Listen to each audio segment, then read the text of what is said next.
font l'actu et ils sont sur RJFM. 7h45, l'invité du jour. J'espère que votre déguisement, celui de vos enfants surtout, votre maquillage est prêt également parce que ce week-end c'est carnaval à Montluçon. C'est le carnaval du Bœuf-Villers, la partie grand public. Et on va en parler avec Alric Berton, l'adjoint aux festivités, avec nous ce matin. Bonjour Alric. Bonjour. Merci d'avoir répondu à notre invitation. Alors on va parler dans un instant du programme, de ce qui va se passer samedi, dimanche avec quelques nouveautés. Mais le carnaval en fait il est lancé depuis une dizaine de jours dans les écoles. Comment ça se passe ? Ça se passe très bien. Très bien. Donc c'est une nouvelle version qu'on avait mis en place depuis la période où malheureusement il y avait eu le Covid. À l'époque on s'était dit mais quelle solution on va trouver pour quand même finalement arriver à faire quelque chose en dehors des grands rassemblements. Il avait été fait le choix de se déplacer dans les écoles qui voulaient bien nous recevoir et finalement il se trouve que cette version s'est imposée comme la bonne version puisque toutes les écoles participent cette année et je dis bien toutes parce que pour la première année elles ont toutes répondu présent. Donc depuis lundi dernier on se déplace dans les écoles accompagné d'une compagnie qui est la compagnie Eldora. Il y a un spectacle qui est donné en lieu et place dans les cours d'école. On apporte d'ailleurs aussi le 4 heures ou le petit déjeuner en fonction de l'heure d'intervention. Il y a un spectacle qui est relié à l'histoire de Carmentreau puisque finalement la compagnie simule un jugement de Carmentreau dont le public, les enfants décident du sort de ce pauvre Carmentreau. Et puis il y a une grande bataille de confettis qui se fait ainsi qu'une photo de chacune des classes devant Carmentreau aussi. Donc voilà, c'est une nouvelle version qui s'est imposée. Tout s'est bien passé jusqu'à présent. On continue ce matin encore au centre de loisirs des Réaux. Et puis il restera encore 2 jours, jeudi et vendredi, pour les dernières écoles. Donc au total, toutes les primaires et maternelles, ça représente un total de plus de 2800 enfants. C'est, j'imagine, apprécié, ils sont à bloc, les enfants. C'est très apprécié et puis c'est vrai que maintenant ils ont pris l'habitude depuis 3 ans, donc quasiment tous jouent le jeu. On voit vraiment beaucoup de costumes. Alors cette année encore beaucoup de princesses, de Spider-Man, de Mario Bros. Mais voilà, ça veut bien dire surtout que tout le monde joue le jeu. Faut saluer aussi le travail des professeurs et des enseignants, puisque aussi entraînent les enfants et montrent l'exemple aussi par le. Ils sont déguisés aussi les enseignants. Oui, tout à fait. Ah, d'accord. Tout à fait. Et eux, je pense qu'ils prennent aussi beaucoup de plaisir à ce moment-là. Donc c'est vraiment une version qui s'est imposée.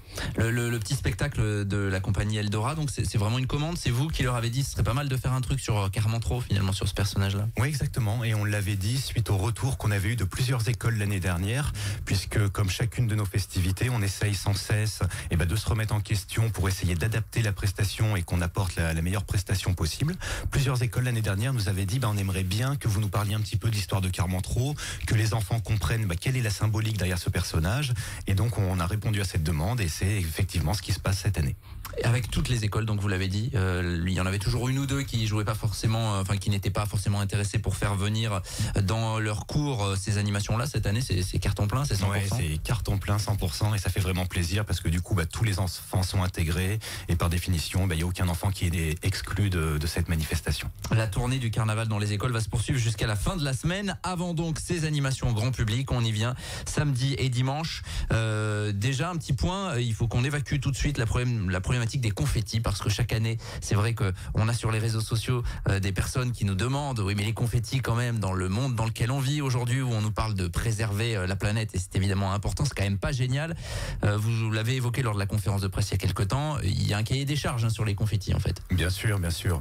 Le choix qu'on fait, c'est que certes ça nous coûte un petit peu plus cher, mais au moins on respecte un petit peu l'environnement dans la mesure où nos confettis sont biodégradables bien évidemment. Et puis dans la collectivité de Montluçon, on a aussi la chance d'avoir des services techniques très compétents, bien équipés et comme vous pouvez le remarquer chaque année, dès la parade terminée, on a nos équipes qui sont sur le terrain et dès le lendemain, on peut repasser dans les rues de la ville, on a l'impression que quasiment rien ne s'est passé. Donc tout est en grande partie récupéré. Je peux pas garantir qu'il restera pas un confetti sur un trottoir bien évidemment, mais au moins ils sont biodégradables et on fait tout ça dans le respect de l'environnement. C'est important évidemment de le préciser. Bien sûr. Dans le contexte dans lequel on vit. Parlons donc du programme de ce week-end où il y aura d'abord du traditionnel. On va peut-être commencer par samedi. Le traditionnel, ça sera cette bataille géante justement de confettis et on revient sur notamment la place Jean d'Ormois. Tout à fait. Samedi 17h. Samedi 17h, on se retrouvera donc face à l'église Saint-Paul. Ça n'avait pas été le cas l'année dernière puisqu'il y avait des travaux sur le pont Saint-Pierre qui nous empêchaient de traverser. Donc on n'avait pas pu le faire. Mais bien évidemment, cette année, le pont étant réouvert, on réinvestit les lieux du côté de la ville Gauzet. Et ce gros temps fort, vraiment très attendu, de la bataille de confettis qui se tiendra donc à 17h. L'année dernière, pareil, on a vu des remarques en étant sur le terrain où les gens disaient nos enfants sont très heureux de la bataille de confettis. Mais on s'apercevait que souvent les enfants, ils restaient un un peu sur leur faim, ils avaient envie de poursuivre un petit peu la fête. Donc on répond à cette attente et puis tout simplement, il y aura un grand moment musical derrière, très dansant, très coloré. Donc les enfants, après la bataille de confettis, pourront poursuivre ce moment de partage et de joie. 18-19h, c'est une sorte de bal masqué en fait, c'est ça? Oui, on peut le dire comme ça, tout à fait, c'est ça. Bal masqué pour les enfants, donc pour poursuivre en rythme cet après-midi. Puis il y aura un petit déplacement ensuite pour un bal masqué tout public, celui-là, Place Piquant. Exactement. Je disais, les enfants avaient la volonté parfois de poursuivre après la bataille de confettis par ce moment de fête. Les parents aussi. Et les parents aussi nous l'ont fait remarquer en disant voilà, on se souvient d'une époque où effectivement on avait un grand moment commun de partage. Donc cette année on recrée ce moment-là qui se tiendra donc sur la place Piquant comme vous l'avez dit. Il y aura une offre de restauration ambulante qui sera sur place, qui viendra compléter l'offre de bar qui est déjà au niveau de la place Piquant. Et donc il y aura de quoi partager un verre de l'amitié pour toutes les personnes qui le souhaiteront. On invite bien sûr les personnes à rester dans le thème du carnaval et à venir déguiser. Et puis il y aura une animation musicale qui se tiendra et on pourra poursuivre la fête tous ensemble jusqu'à minuit. Avec un DJ, hein? Avec un DJ, c'est bien ça. Voilà, en extérieur à partir de 19h, donc on se déplace en fait d'une rive à l'autre. J'ai oublié de parler de ce qui va se passer le matin, il faudra avoir du souffle. Je crois qu'il y a des milliers de ballons qui seront à gonfler. Expliquez-nous sur ce qui va se passer le matin, qui sera un peu un préambule finalement à ce qui va se passer ensuite dans les 2 jours. Oui, donc on va faire le lien avec la parade. On va revenir plus en détail sur la parade, mais dans cette parade il y a des chars. Pour que ces chars prennent place, il faut qu'ils soient décorés et ils seront décorés à l'aide avec l'aide d'une compagnie qui s'appelle les Tontons Ballons. Donc c'est le principe, c'est gonfler énormément de ballons. Alors je vous rassure, pas besoin d'avoir forcément du souffle. On va pas souffler dedans pour tous les gonfler. J'imagine, vu le nombre, effectivement c'est mieux. Et du coup voilà, ça permettra de décorer 7 chars qui prendront place dans la parade du lendemain.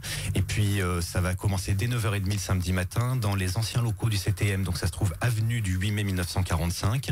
L'entrée sera matérialisée, donc assez facile à trouver. Et puis c'est aussi la façon d'intégrer le grand public qui souhaiterait venir participer, ajouter sa pierre à l'édifice et puis prendre part à l'organisation de ce carnaval. Et puis le résultat n'en sera que plus beau puisque dès le lendemain on pourra en profiter au sein de la parade. Ça peut être un moment de partage entre les parents et les enfants aussi? Eh bien oui, tout à fait, on l'avait fait l'année dernière et c'est effectivement ce qui s'était passé, oui. Voilà, si vous voulez donner un coup de main ou un coup de souffle, je sais pas comment on peut dire, en tout cas il y aura quelque chose pour vous aider, mais avenue du 8 mai 45 dans les anciens bâtiments municipaux, donc pour la création des décorations qui serviront aux chars, les chars qui seront là le lendemain, ça c'est la parade habituelle, départ 15h, place Jean Jaurès. Expliquez-nous un petit peu ce qu'on va pouvoir retrouver, j'imagine que ce sera festif et coloré comme chaque année. Alors cette année, donc il y a plusieurs choses qui sont mélangées au sein de la parade. Il y a de la musique, il y a de la danse et des compagnies. Donc l'ouverture de la parade se fait traditionnellement par les bœufs. Donc là on est dans l'essence même du bœuf vilé.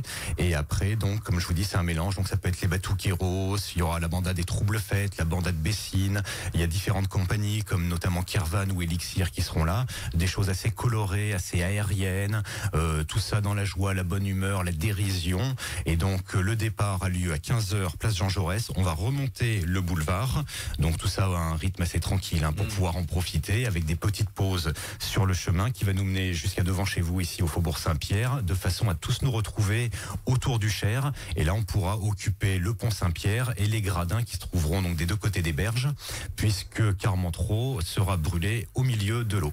Ça c'est environ à 18h sur le Cher. Petite modification du fait qu'il n'y ait plus de travaux également. Ça vous permettra de pouvoir accueillir le public de manière un peu plus dispersée. L'année dernière, c'est vrai qu'il y a certaines personnes qui s'étaient plaintes finalement de ne pas avoir vu les différents spectacles ou la crémation de Carmentreau. Et oui, parce que chaque année on a énormément de monde. Alors c'est vrai que l'année dernière, du coup, d'être tous concentrés au même endroit, on n'est pas tous forcément la meilleure visibilité. Ce ne sera pas le cas cette année puisqu'effectivement on pourra occuper vraiment les lieux dans leur intégralité.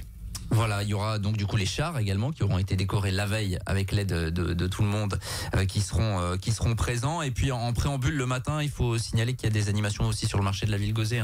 Alors sur le marché de la ville Gauzet, dès le dimanche matin, on commence à se mettre finalement dans le bain puisque il y a des ateliers de confection de masques ou de maquillage. Il y a aussi des démonstrations de danse autour du thème de la country et quelques animations qui font que dès le matin, on pourra commencer à rentrer dans le bain et à se mettre dans l'esprit du carnaval. Et puis tous les parents et les enfants enfants qui le souhaitent pourront déjà venir se parer des artifices du carnaval pour être prêts pour le grand défilé de l'après-midi. Bon, tout est prêt, maquillage ok, déguisement ok, les troupes sont prêtes, il reste plus qu'à prier pour la météo. Qu'est-ce qu'on fait du côté de l'adjoint? On fait la danse du soleil. Mais malheureusement, on peut pas faire grand-chose à part croiser les doigts et puis à part anticiper, parce que de toute façon, à chaque fois qu'on fait quelque chose en extérieur, on est tributaire des conditions météo. Adviendra ce qu'il adviendra. Mais l'année dernière, on avait été très chanceux au niveau de la météo. J'espère que la chance sera encore avec nous cette année. Oui, bien sûr. De toute façon, il n'y a pas de possibilité de repli. C'est en extérieur, évidemment. Faire un défilé dans la salle Robert Lebourg serait un peu compliqué. Tout le monde. Donc voilà, on vous invite en tout cas à aller sur le site de la ville si vous voulez avoir toutes les infos pratiques. On rappelle les grands horaires de ce week-end. Samedi, la bataille de confettis à partir de 17h. Et puis donc cette nouveauté, ce bal masqué, notamment sur la place Picon de 20h à minuit. Et puis dimanche, le départ de la parade, 15h place Jean Jaurès pour rejoindre les berges du Cher et la crémation de Carmentreau. Merci Alric Bertrand. Merci à vous. D'être venu à notre micro ce matin. Adjoint au maire en charge des festivités à la ville de Montluçon, et bon carnaval du Beuvillé à tout le monde évidemment ce week-end. 7h presque 56, on revient dans quelques minutes. Tous les matins, 7h45, l'invité du jour en direct sur RJFM. Retrouvez l'invité du jour en podcast sur rjfm.net et l'appli RJFM, mais aussi en replay vidéo sur YouTube et Facebook. RJFM.